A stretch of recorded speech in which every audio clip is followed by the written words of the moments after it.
Hello, welcome back to WTSF, where I answer questions from r/Street Fighter with in-game examples. I find the common themes for the week on Reddit, you vote for which ones you'd like to see most, and then answer questions based on that theme. This week, what you'd like to see most is learning the matchups. If you'd like to take part in these polls, they appear every Friday on my Twitter account. If you follow @BehindTheWires or @TheHairFGC, you can take part there. This week, with the theme being matchups, there were a lot of questions on r/Street Fighter about different matchups. Of course, there's an endless number of matchups that we could have in any number of games here, so I'm going to use Street Fighter 5 and I'm going to go through a few different examples of basic things that you can do to learn a matchup that'll help you actually just develop that analytical skill. And from then on, it's a matter of practice and applying it. The way I'm going to show that is me learning the r.mika matchup, and I'm going to be doing that the way that I learned matchups in Street Fighter 5, which was actually Jammer's format.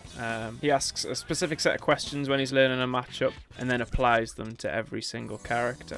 So thank you, Jammers, for the inspiration. If you'd like to subscribe to Jammers, I'll leave his link in the description as well. So what I'd recommend is going into CFN and watching replays featuring the two characters that you want to learn the matchup for, and asking yourself 6 to 7 questions. You want to know how that character mitigates your grounded approaches, how they mitigate your air approaches, how you can mitigate their ground and air approaches, what their best normal attacks and pokes are, what their most problematic setups and mix-ups are. From there, it's a matter of understanding where their plus frames are and where they aren't as well. And that includes things like on wake up if they've knocked you down.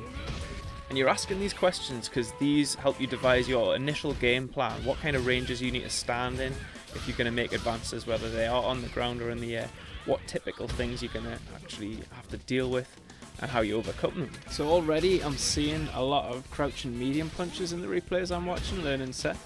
I'm seeing Mika intercepting some fake bits of Oki. Seeing the forward heavy punch come out in neutral.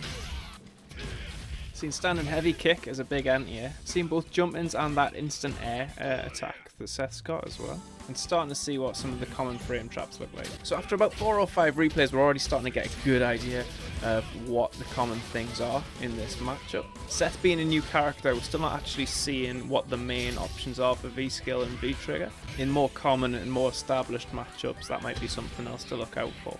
But all in all, we're getting a good picture of what this matchup looks like. Next step is to actually take these characters into the training mode with the character that you want to learn the matchup for as player 1. When it comes to Mika's main grounded approach, we want to understand the charge drop kick. That's going to be a matter of experimentation. Heavy punch looks good. Crouch heavy punch looks like it could be mistimed. Stand heavy kick looks good, but it might be baitable with the uncharged drop kick. Still, that's important because we go to question 2 now, which was anti-airs, and we already learned that heavy kick is a really good anti-air.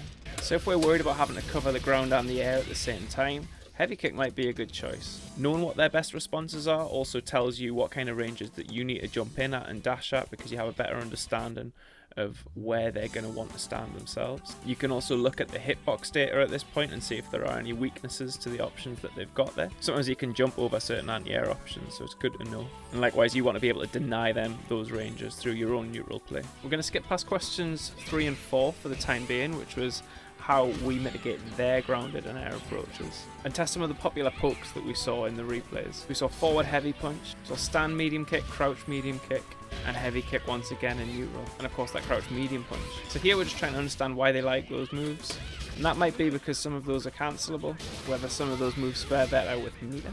And this is just so we have an understanding of what kind of scenarios they want to be at when they're selecting those best pokes. Take these to the lab with you too. Some of these options are going to be punishable or at least stoppable using a 3-frame jab or something like that. And once they see you responding to things like that on the ground and in the air, they'll have to change their game plan, so it takes things away from them. And then we have setups and mix-ups. Saw a lot of crouch medium punch into stand medium punch, and it looks like that's for a couple of reasons. One being that it's a good way into the target combo. There's also some interesting V-skill 1 stuff, but try not to drill too deep. So going back to having our character as the main character, we're already seeing that their main grounded approach there is +2 on block, and it is very difficult to whiff punish, so it's probably not something that we want to do, although we do know the range for it now. And sometimes that's the case with some of these moves, we might not be able to mitigate them, and in those instances that just means that that's typically a range to avoid, even if it's usually a favourable range for you. Figured that out by setting the main ground approach to one of the recording options and then walking backwards and forwards with 2 of the other ones, just to force us to actually have to think about the range a little bit.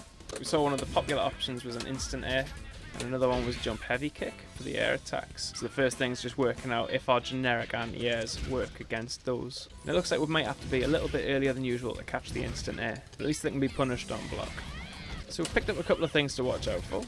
We've learned what anti-airs are safe. We've learned what we can do on the air and on the ground. We've learned what they should be doing if they're playing against us, which will be a good indicator for us whether or not they know the matchup.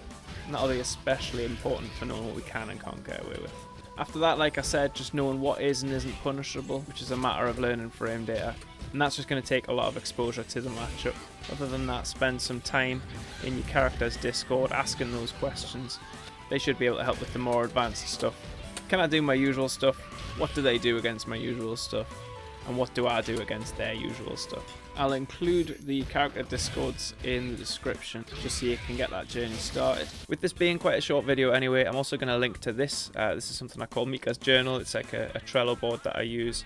It's a belt system for learning fighting games that I've devised with some other friends over the past year or so. This has some more questions across 3 other stages where you can ask yourself how well you know certain matchups by answering these questions as well. If you can't answer them, obviously you need to spend more time learning that matchup. More information on this board and how you can use this to help level up your game another time, because this is quite a big resource in itself.